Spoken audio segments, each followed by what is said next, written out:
नमस्कार कक्षा 9वीं वाले छात्र। अपना बेसिक गणित एवं स्टैंडर्ड गणित का त्रैमासिक परीक्षा का पेपर देख लीजिएगा। ये हमारा बिल्कुल 1101% असली वाला पेपर है। तो पूरे पेपर को सोल्व कर लीजिएगा और आपको इस पेपर का फुल सॉल्यूशन इसी वीडियो में मिलने वाला है। इस पेपर का समय 3 घंटे का होने वाला है। पूर्णांक 75 अंकों का। पेपर को पूरा देखने से पहले आप सभी इस वीडियो को आपके सभी दोस्तों के साथ शेयर कर दीजिएगा। इसके साथ ही आपको इस वीडियो को लाइक कर देना है। तो इस पेपर का हमारा पहला प्रश्न दिया जिसमें सही विकल्प चुनकर लिखना है, जो आपकी परीक्षा में 6 नंबर के पूछे जाने वाले हैं। पहला आपका दिया, पहले में इसका मान आपको निकालना होगा। तो इसमें राइट आंसर आपको लिखना होगा स वाला, ठीक है। स वाला आपको 100 इसमें राइट आंसर लिखना होगा। दूसरा देख लीजिएगा, बिंदु -2 -3 किस चतुर्थांश में स्थित होगा। तो इसमें आपको लिखना होगा स वाला तृतीय चतुर्थांश। तीसरा देख लीजिएगा, इनमें से अपरिमेय संख्या है। तो अपरिमेय संख्या कौन सी है ये आपको बताना होगा। तो इसमें राइट आंसर आपको लिखना होगा अ वाला कन्नी 23। चौथा देख लीजिएगा, 0.6 और 0.4 का गुणनफल होगा। तो गुणनफल क्या होगा ये आपको बताना होगा। तो इसमें आपको राइट आंसर लिखना होगा, दोनों का गुणा करके आपको लिखना है। तो इसमें राइट आंसर आपको 0.24 आपको लिखना होगा, मतलब ब वाला आपको करेक्ट आंसर लगाना है। पांचवा देख लीजिएगा, यदि 1 दर्जन केले का मूल्य 48 रुपए है तो 8 किलो का मूल्य क्या होगा। तो आपको 8 किलो का मूल्य ज्ञात करना होगा। तो सबसे पहले तो आप सभी को पता होना चाहिए 1 दर्जन में कितने केले होते हैं। तो इसमें होते 12, ठीक है, मतलब 12 यहाँ पर केले आते हैं। तो देख लीजिएगा 12 का आपको भाग देना होगा 48 में। तो 12 का भाग 48 में दे दीजिएगा, कितनी बार जाएगा, 4 पर चले जाएगा, ठीक है। जाने के बाद अब आपको क्या करना है, 4 का गुना करना होगा 8 में। तो 4 का गुना आप सभी 8 में कर दीजिएगा। तो 32 रुपए इसमें आपका राइट आंसर आ जाएगा। छठा देख लीजिएगा, छठे में आपको इस खाली बॉक्स में कौन सी संख्या होगी ये आपको ज्ञात करना होगा। तो बहुत सिंपल सा क्वेश्चन दिया है। यदि आपको यहाँ पर पता नहीं है तो आपको यहाँ पर एक समान लेना है। तो किस प्रकार से आपको सोल्व करना होगा देख लीजिएगा, 12 × 8 = 16 × x। अब आपको क्या करना, 16 को बराबर के इधर लाना है। तो x बराबर 12 × 8/16 आपका हो जाएगा। अब आपको क्या करना है, 8 का भाग दे देना है। 8 कम 8, 8 दूनी 16। अब आपको क्या करना, 2 से वापस से काट देना है। 2 × 6 = 12। तो इसमें राइट आंसर आपको लिखना होगा अ वाला 6। दूसरा प्रश्न देख लीजिएगा, दूसरे प्रश्न में आप सभी को रिक्त स्थानों की पूर्ति करके लिखना है, जो आपकी परीक्षा में 6 नंबर के पूछे जाने वाले हैं। पहला आपका दिया है, बहुपद में चर की घात सदैव क्या होती है। तो पहले में आपको लिखना होगा पूर्ण संख्या होती है, यह आपको लिखना होगा। दूसरा देख लीजिएगा, 2 परिमेय संख्याओं के बीच कितनी परिमेय संख्या होती है। तो दूसरे में आपको लिखना होगा अपरिमित अनेक, यह आपको लिखना होगा पर दूसरे का आंसर। और तीसरा देख लीजिएगा, तीसरे में आपको इस सर्व समीकरण का मान आपको निकालना होगा। तो इसमें राइट आंसर आपको लिखना होगा a - b, ठीक है। अब यहाँ पर चौथा देख लीजिएगा, चौथे में आपको x की पावर 4 का गुणांक ज्ञात करना होगा। तो चौथे में आपको लिखना होगा -5 आपको करेक्ट आंसर लिखना होगा। और पांचवा देख लीजिएगा, पांचवी में आप सभी को जोड़ना एवं घटाकर इसका मान ज्ञात करना होगा। तो पांचवी में आपको राइट आंसर लिखना होगा 2 आपको राइट आंसर लिख देना है पांचवे का। छठा देख लीजिएगा, एक गन में कितने पलक होते हैं। तो छठे में आपको लिखना होगा 6 पलक होते हैं एक गन में। अब यहाँ पर तीसरा प्रश्न देख लीजिएगा, तीसरे प्रश्न में आप सभी को सही जोड़ी का मिलान करके लिखना होगा, जो आपकी परीक्षा में 6 नंबर के पूछे जाने वाले हैं। तो सही जोड़ी का मिलान आप सभी कर लीजिएगा। पहला आपका दिया है, तो पहले में आपको लिखना होगा डी वाला 1, तो इसका मान यहाँ पर 1 हो जाएगा। दूसरा आपका दिया, दूसरे में आपको लिखना होगा ई वाला 2। तीसरा आपका दिया है 225/5, तो इसमें आपको लिखना होगा बी वाला 25।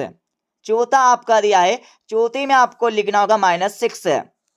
और पांचवा आपका दिया है 18 का 1/6, तो इसमें आपको लिखना होगा सी वाला 3।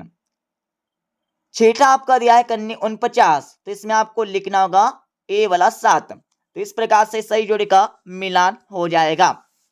चौथा प्रश्न देख लीजिएगा। चौथे प्रश्न में आपको एक वाक्य अथवा एक शब्द में इन प्रश्नों के उत्तर देने होंगे, जो आपकी परीक्षा में 6 नंबर के पूछे जाने वाले हैं। पहला आपका दिया है, एक पद वाले बहुपद को क्या कहा जाता है? तो पहले में आपको लिखना होगा एक पदी बहुपद। दूसरा देख लीजिएगा, 6 कन्नी 5 को 2 कन्नी 5 से गुना करके मान लिखिए। तो दूसरे में आपको लिख देना है 60, तो दोनों का गुना करने पर हमारा उत्तर 60 यहां पर प्राप्त होता है। तीसरा देख लीजिएगा, 99 की पावर 3 का मान क्या होगा? तो तीसरे में आपको लिखना होगा 97,0299, ये हमारा हो जाएगा तीसरे का आंसर। चौथा देख लीजिएगा, चौथे में आपको 7 का स्थानीय मान बताना होगा, तो चौथे में आपको लिखना होगा 700, तो 7 का स्थानीय मान कितना हो जाएगा? 700 हो जाएगा। ठीक है, अब यहाँ पर पांचवा देख लीजिएगा। पांचवी में आप सभी को शेषफल ज्ञात करना होगा, तो पांचवी का आंसर आप सभी लगा लीजिएगा। तो शेषफल बराबर हमारा 1 आ जाएगा। ठीक है, और छठा देख लीजिएगा, 0 व 1 के बीच एक परिमेय संख्या आपको बताना होगा, तो छठी में आपको लिखना होगा, लिख लीजिएगा 1 सेकेंड,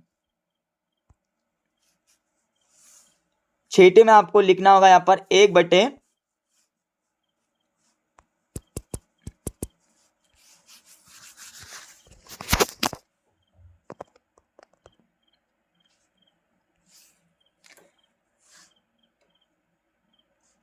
तो यहाँ पर छठे में आपको लिख देना है 1/2 आपको लिख देना है। ठीक है, इसके साथ ही यहाँ पर हमारा पांचवा दिया, पांचवे में आप सभी को सत्य अथवा असत्य बता के लिखना होगा, जो आपकी परीक्षा में 6 नंबर के पूछे जाने वाले हैं।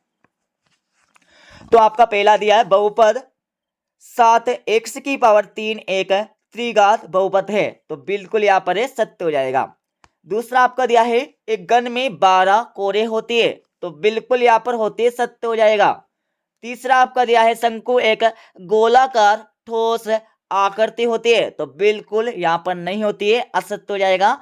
और चौथा आपका दिया है, एक माचिस की डिब्बी घनाभ के आकार की होती है, तो बिल्कुल यहाँ पर होती है, इस प्रकार की होती है, देख लीजिएगा। ठीक है, और इसके साथ ही यहाँ पर हमारा अगला दिया है, चौथे वाला हो जाएगा, यहाँ पर कैसे हो जाएगा? सत्य हो जाएगा। इसके साथ आपका पांचवा दिया है, बहुपद 7 - 3x बहुपद 3x की पावर 2 + 7x का एक गुणनखंड है, तो बिल्कुल यहाँ पर है, सत्य हो जाएगा। इसके साथ ही आपका छठा दिया, तो छठा भी आपका बिल्कुल यहाँ पर सत्य हो जाएगा। ठीक है, अब यहाँ पर हमारे 2-2, 3-3 एवं 4-4 नंबर के प्रश्न देख लीजिएगा, और सभी के आंसर आपको बता देंगे इस वीडियो के लास्ट में। तो आपका छठा दिया है, संख्याओं 6 - 7 8 - 9 12 और -10 का योग क्या होगा? तो सभी संख्याओं का आपको क्या करना है? योग ज्ञात करना है। तो देख लीजिएगा, 6 + -7 + 8 + -9 + 12 और +-10, तो सभी का आपको क्या करना होगा? योग ज्ञात करना होगा। तो इन सभी का योग यहाँ पर 0 हो जाएगा। ठीक है, अब यहाँ पर देख लीजिएगा, इसका अत्व वाला प्रश्न आपका दिया है, जिसमें क्या पूछा है? प्रथम 3 संख्याओं के योग में प्रथम 3 विषम संख्याओं के योग को घटाने पर प्राप्त संख्या लिखिए।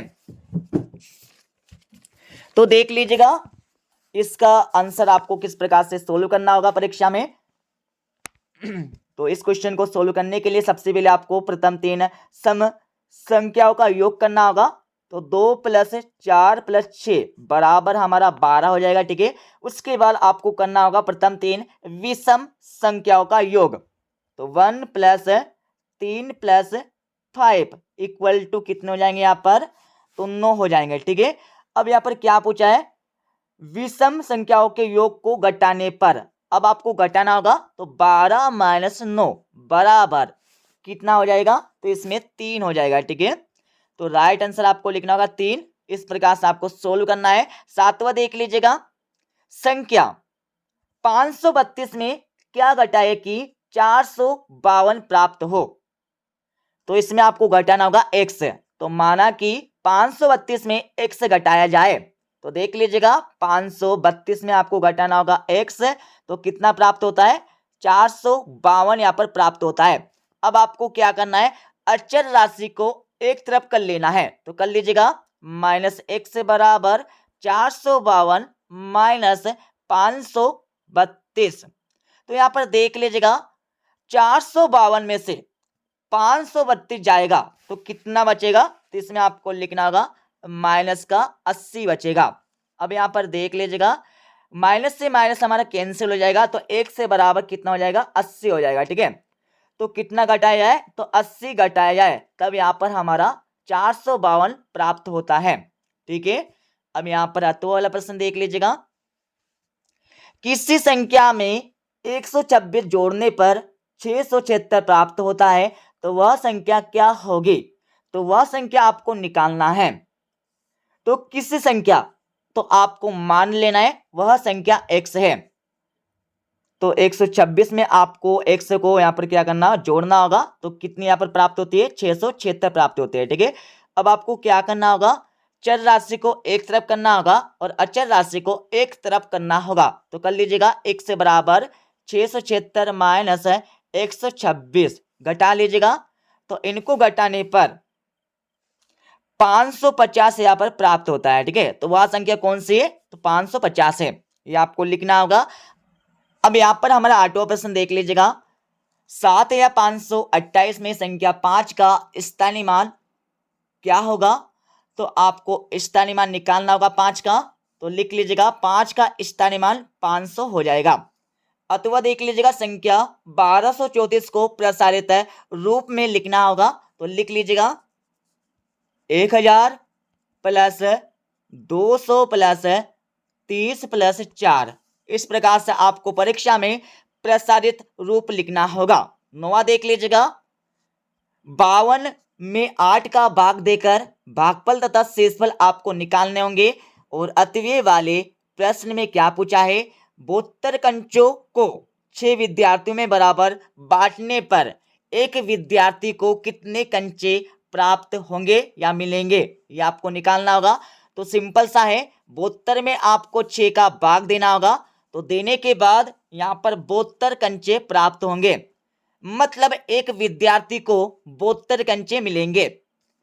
10वां देख लीजिएगा, 10वें में आपको इस व्यंजक का मान निकालना होगा। तो निकाल लीजिएगा x प्लस 4 और आपको दिया है x बराबर 1।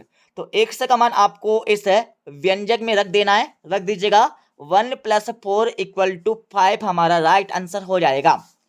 अथवा देख लीजिएगा, अथवे में क्या पूछा है? यदि सरिता की वर्तमान आयु y वर्ष है तो आज से 5 वर्ष उसकी आयु के लिए बीजी व्यंजक आपको लिखना है। तो बीजी व्यंजक लिख लीजिएगा। इसमें आपको लिखना होगा y + 5 वर्ष, ये हमारा बीजी व्यंजक हो जाएगा। 11वां देख लीजिएगा, 150 को 2:3 के अनुपात में बांटना होगा। तो इसका आंसर भी आपको बता देंगे। अथवा देख लीजिएगा, राम को कक्षा 9वीं की वार्षिक परीक्षा में 600 में से 480 अंक प्राप्त हुए। तो बताइए कि राम को कुल कितने प्रतिशत अंक प्राप्त हुए। तो आपको क्या करना है, 480 में 6 का भाग देना होगा। ठीक है, दे दीजिएगा। तो भाग देने के पर यहाँ पर 80 प्राप्त होता है। ठीक है, 80, और आपको लिख देना है 80%। मतलब राम को 480 अंक में से 80% यहाँ पर प्राप्त होंगे। अब यहाँ पर 12वां देख लीजिएगा। 12वीं में क्या करना होगा, एक पुस्तक में कुल 324 पन्ने, रमा ने 243 पन्ने पढ़ लिए। तो बताइए रमा की अब कितने पन्ने पढ़ना होगा। तो रमा को अब कितने पन्ने यहाँ पर पढ़ना होगा। तो सिंपल सा है, क्या करना होगा, 324 में आपको 243 यहाँ पर घटा देना है। घटा लीजिएगा। तो घटाने पर यहाँ पर 81 यहाँ पर पन्ने और बचेंगे। मतलब आप रमा को 81 पन्ने और पढ़ने होंगे। और यहाँ पर अथवा देख लीजिएगा। अथवे में क्या करना होगा, एक डिब्बे में 576 किलो अगर 280 किलो का उपयोग हो गया, मतलब निकाल लिया गया, तो अब कितने किले बचेंगे ये आपको बताना होगा। तो 576 में आपको क्या करना होगा, 280 घटा देना है। घटा लीजिएगा, 6 9 2 294 किले और बचेगी। अब यहाँ पर 13वां देख लीजिएगा। 13वें में क्या करना होगा, 3/4 को प्रतिशत के रूप में बदलना होगा। तो बदल लीजिएगा। इसको बदलने के लिए आपको 100 का गुना करना होगा। तो 100 का गुना कर लीजिएगा। गुना करने के पर आपको 4 का भाग देना होगा 100 में। तो यहाँ पर 25 बार जाएगा।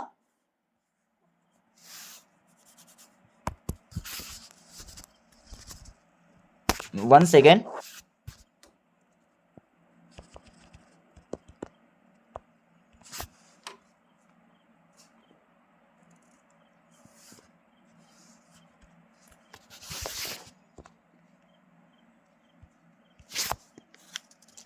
तो 3/4 इंटू 100 आपको लिखना है। उसको लिखने के बाद आपको 4 का यहाँ पर भाग देना होगा। तो 25 बार यहाँ पर चला जाएगा। और 25 का गुना आपको करना होगा 3 में। तो 25 दिया 75%। ये हमारा राइट आंसर हो जाएगा। ठीक है, अब यहाँ पर अगला देख लीजिएगा। आपका इसका अथवा वाला प्रश्न दिया है, जिसमें क्या करना होगा, 60% को भिन्न के रूप में आपको लिखना होगा। तो किस प्रकार से आप सभी भिन्न के रूप में लिखेंगे। तो 60 में आपको भाग देना होगा 100 का। तो 100 का भाग दे दीजिएगा। 0 से 0 कैंसिल, और 2 से आपको भाग वापस से देना होगा। 2 3 6, 2 पंजे 10। तो यहाँ पर भिन्न संख्या 3/5 हमारी प्राप्त हो जाएगी। 14वां देख लीजिएगा। 14 में क्या पूछा है, एक दुकानदार में शर्ट की कीमत 400 और पेंट की कीमत 650 रुपए है। तो बताइए पेंट और शर्ट की कुल कीमत कितनी होगी। तो कुल कीमत निकालने के लिए आपको क्या करना होगा, 400 प्लस करना होगा 650 कर दीजिएगा। तो दोनों का योग करने पर 1050 रुपये हमारी प्राप्त हो जाएगा। ठीक है, तो पेंट और शर्ट की कुल कीमत 1050 रुपये हो जाएगी। अथवा वाला प्रश्न देख लीजिएगा। इसके साथ आपका 15वां प्रश्न दिया है, जिसमें हल करना होगा। तो बहुत सिंपल सा क्वेश्चन दिया। दोनों का आपको एलसीएम 4 ले लेना है। 4 लेने के बाद अब आपको क्या करना होगा, 4 का भाग देना होगा 4 में। 4 एकम 4, और 1 का गुना आपको करना होगा 3 में। तो 3 एकम 3, प्लस आपको लगाना है 4 का भाग वापस से 4 में देना होगा। 4 एकम 4, और 1 का गुना करना होगा 1 में। तो 1 बराबर 4/4। अब आपको 4 का भाग वापस से 4 में देना होगा। 4 एकम 4। तो इस राइट आंसर आपको लिखना होगा 1। ठीक है, और इसके अतिव्यय वाले प्रश्न में भिन्नों को अवरोही क्रम में लिखना है। 16वां देख लीजिएगा। 16वें में आपको क्या करना होगा, संख्या -6 व 3 को संख्या रेखा पर अंकित कीजिए या दर्शाइए। तो देख लीजिएगा, जैसे कि ये हमारी संख्या रेखा है, मध्य में हमारा 0 आ जाएगा, इधर हमारा प्लस पॉइंट और इधर हमारा माइनस पॉइंट। 1 2 3 4 5 6, और इधर आपको लिखना होगा -1 -2 -3 -4 -5 -6। अब आपको संख्या रेखा पर दर्शाना होगा। तो इधर आपको 3 तक जाना होगा और इधर आपको -6 पर जाना होगा। ठीक है, इस प्रकार से आपको परीक्षा में संख्या रेखा पर दर्शा के लिखना है। और यहाँ पर देख लीजिएगा, इसका अथवा वाला प्रश्न आपका दिया है, जिसमें आरोही क्रम में आपको लिखना है। ठीक है, और 17वें वाले प्रश्न में आपको कोई 4 वृत्ताकार वस्तुओं के उदाहरण देना होगा। अतः वाले प्रश्न में आपको अपने आसपास की ऐसी कोई दो आकृतियों के नाम लिखना होगा जो कोण प्रदर्शित करती है। 18वां प्रश्न में क्या करना होगा, चांदे की सहायता से 30 डिग्री और 90 डिग्री कोणों की रचना करके लिखना होगा। और इसके साथ यहाँ पर 19वां प्रश्न देख लीजिएगा, यदि एक पंक्ति में 5 पेड़ है तो बताइए 120 पंक्तियों में कितने पेड़ होंगे। तो आपको क्या करना होगा, 120 में आपको 5 का गुना कर देना है। तो कर दीजिएगा 0, 10 की 0, 1, 5 कम 5 और 1 6। तो कितने पेड़ होंगे, तो 120 पंक्तियों में 600 पेड़ होंगे। अथवा देख लीजिएगा जिसमें इसका गुना आपको करके लिखना होगा, गुना कर लीजिएगा, मतलब सरल आपको करना है। 0 0 0 इंटू आपको लगाना है 3 का गुना आपको 9 में करना होगा, 27 का 7 2 और 3 का गुना आपको 0 में करना है, ठीक है। तो 0 हो जाएगा मतलब 27 और 3 का गुना आपको 4 में करना होगा, 4 3 12, 0 7 2 12 ये आपको लिख देना होगा। इसका आंसर बहुत सिंपल सा है, ठीक है। और यहाँ पर 20वां देख लीजिएगा। अब 20वें में क्या पूछा है, शोभा के पास 30 बटन है, उन्होंने 1/5 भाग करीम को और 1/3 भाग जावेद को दिया, तो बताइए किसके पास कितने बटन होंगे। तो इसका आंसर आपको बता देंगे। तो वाला प्रश्न भी आप सभी पढ़ लीजिएगा। 21वें प्रश्न में क्या करना होगा, कितनी क्यारियां बनाई जा सकती है। तो इसका उत्तर आपको क्या करना है, अपनी किताब से देखकर अपनी रफ कॉपी में लिख लेना है। ये आप सभी के लिए होमवर्क है। 22वां देख लीजिएगा। 22वें में क्या करना होगा, तो आपको x से -1 का भाग देना होगा px में, ठीक है। मतलब px में आपको qx का भाग देकर इसका शेषफल ज्ञात करना है। तो इसका आंसर आपको अपनी किताब से देखकर लगा लेना है। और इसके अति वाले प्रश्न में आपको k का मान ज्ञात करना होगा। 23वें प्रश्न में आपको हर का परिमेयकरण करना है, ठीक है। और इसके अति वाले प्रश्न में इसको सिद्ध करना है। अब मैं इस क्वेश्चन पेपर का फुल सॉल्यूशन आप सभी को बता देता हूं। तो ये हमारा 6ठे प्रश्न का आंसर हो जाएगा, ठीक है। अपनी रफ कॉपी में लिख लीजिएगा। 6ठे के बाद आप सभी को 6ठे प्रश्न का 8वें का आंसर यहाँ से मिल जाएगा। इसके साथ ही आप सभी को 7वें प्रश्न का आंसर यहाँ से मिल जाएगा, ठीक है। 7वें के बाद आगे हम चलेंगे तो आप सभी को 7वें प्रश्न का 8वें का आंसर यहाँ से मिल जाएगा। इसके साथ ही आप सभी को 8वें प्रश्न का यहाँ पर उत्तर मिल जाएगा, ठीक है। और 8वें का आंसर आपको यहाँ से मिल जाएगा। इसके साथ ही यहाँ पर 9वें प्रश्न का आंसर आपको दिया है और 9वें का 8वें का आंसर आपको यहाँ से मिल जाएगा। इसके साथ ही आप सभी को 10वें प्रश्न का आंसर यहाँ पर दिया है। 10वें के बाद आगे हम चलेंगे तो आप सभी को 11वें प्रश्न का आंसर यहाँ पर दिया है, ठीक है। 11वें के बाद आगे हम चलेंगे तो आप सभी को 11वें प्रश्न का 8वें का आंसर यहाँ से मिल जाएगा और 12वें का आंसर आपको यहाँ से मिल जाएगा, ठीक है। पूरा देख लीजिएगा ऊपर से लेकर नीचे तक। 12वें के बाद आगे हम चलेंगे तो आप सभी को 13वें क्वेश्चन का आंसर यहाँ से मिल जाएगा और 13वें का आपको 8वें का आंसर भी यहाँ से मिल जाएगा। 14वें प्रश्न का आंसर आपको यहाँ से मिल जाएगा। 14वें के बाद आगे हम चलेंगे तो आप सभी को 15वें प्रश्न का आंसर यहाँ से मिल जाएगा। 17वें का आंसर आपको यहाँ पर दिया है और 16वें का आंसर आप सभी नीचे देख लीजिएगा। 16वें के बाद आपको यहाँ पर 18वें प्रश्न का आंसर दिया है जिसमें चांदी की सहायता से 30 डिग्री तथा 90 डिग्री कोणों की रचना करना है। 9वें प्रश्न का आंसर देख लीजिएगा। 9वें के बाद आप सभी को 20वें प्रश्न का आंसर यहाँ से मिल जाएगा। पूरा लिख लीजिएगा अपने रफ कॉपी में। और 21वां, 22वां एवं 23वें प्रश्नों के आंसर अपनी किताब से देखकर अपनी रफ कॉपी में लिख लेना है या फिर हम अगली वीडियो में इनके आंसर बता देंगे, ठीक है। मिलते अगले वीडियो में।